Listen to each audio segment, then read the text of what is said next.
The Fab Four passed on a lucrative opportunity to reunite for one simple reason.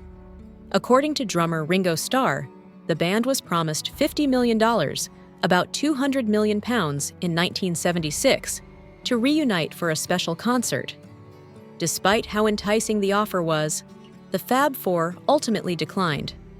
Paul McCartney, one of the surviving Beatles, and Ringo Starr had a brief reunion at the Wings frontman's London gig at the end of last year. Unfortunately, following their split in 1970, the band never got back together as a whole. As their last public performance, they played new songs, including Don't Let Me Down and Get Back, from the rooftop of Abbey Road Studios. Some fans recalled the enormous offer made to the Beatles in 1976, when Starr and McCartney performed Helter Skelter and Sgt. Pepper's Lonely Hearts Club Beatles together. Members of the band would later cooperate on separate projects.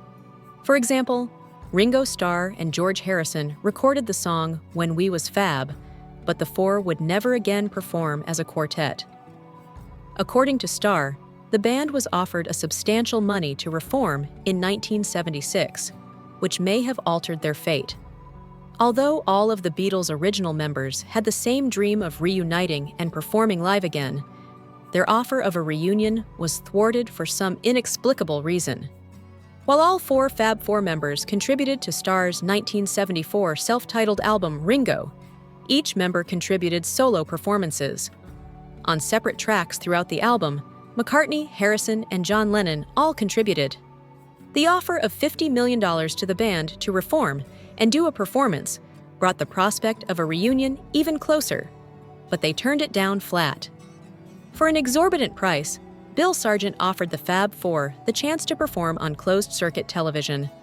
Starr continued by saying that an issue with the opening act was at the root of their decision to decline a reunion.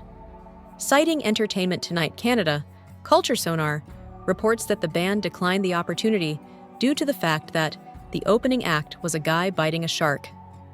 Prior to the band's formation, Australian adventurer Wally Gibbons had intended to perform a live TV battle with a 14-foot great white shark to the death from Western Samoa.